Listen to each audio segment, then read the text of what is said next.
Hello बच्चों, let's read the question. In which direction the near point of hypermetropic eye is shifted from the normal near point? Now to answer this question, first we will discuss here the key concept, and here the key concept will be hypermetropia. तो जब हम बात करते हैं यहाँ पे hypermetropia की, तो जो hypermetropic पर्सन होता है उसको जो नियर बाय ऑब्जेक्ट्स होते हैं वो क्लियरली दिखाई नहीं देते हैं, लेकिन जो फार ऑब्जेक्ट्स होते हैं वो क्लियरली दिखाई देते हैं. ऐसा इसलिए होता है क्योंकि जो हाइपरमेट्रोपिक पर्सन होता है उसकी जो आई लेंस होती है, यानी हम कह सकते हैं जो कन्वर्जिंग लेंस होता है, उसकी जो पावर होती है ये यहाँ पे डिक्रीज हो जाती है. और पावर डिक्रीज हो जाएगी तो जो इमेज है वो रेटिना पे ना बन के रेटिना के बाद बनती है. या ये भी हो सकता है कि हमारे पास जो आई बॉल है इसका जो साइज है वो डिक्रीज हो जाए. दोनों ही केस में जो इमेज होती है वो रेटिना के बाद बनती है.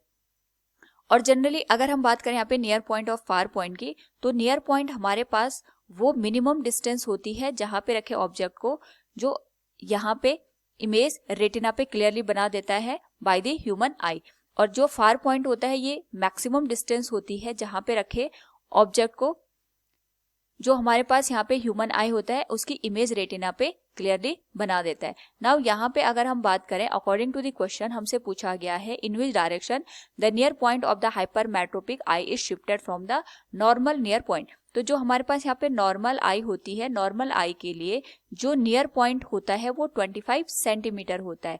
25 सेंटीमीटर का मतलब ये हो गया कि अगर हम ऑब्जेक्ट को 25 सेंटीमीटर पर रखेंगे तो जो इमेज होगी वो रेटिना पे क्लियरली बन जाएगी. लेकिन अगर हम यहाँ पे हाइपरमेट्रोपिक पर्सन की बात करते हैं तो सबसे पहले हम यहाँ पे इसके लिए राइट डायग्राम ड्रॉ करेंगे.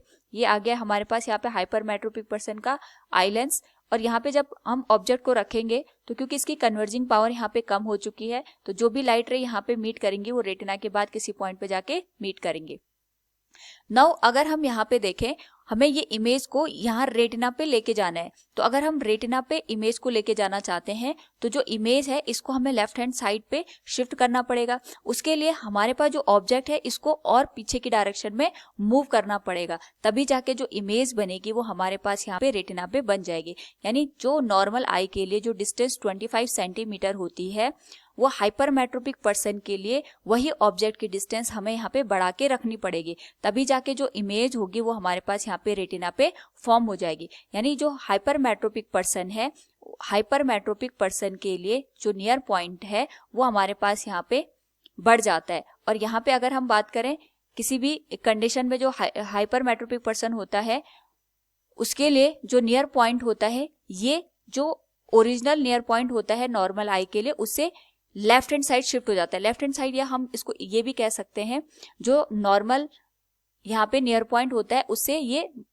और ज्यादा डिस्टेंस पे मूव हो जाता है. और यहाँ पे जो ये मोशन होता है of the near point of the hypermetropic person ये लेफ्ट हैंड साइड हमें देखने को मिलता है. तो हम यहाँ पे ये देखेंगे कि जो पर्सन है उसकी कन्वर्जिंग लेंस की कैपेसिटी कितनी कम हुई है, उसी के अकॉर्डिंग जो ये नियर पॉइंट है ये शिफ्ट होता है.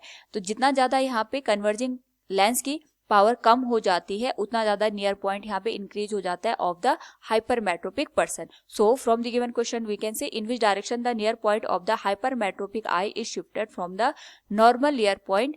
It will move away from the object, or we can say it will move to the left hand side direction of the given object. Hope all you understood it. Thank you and best of luck.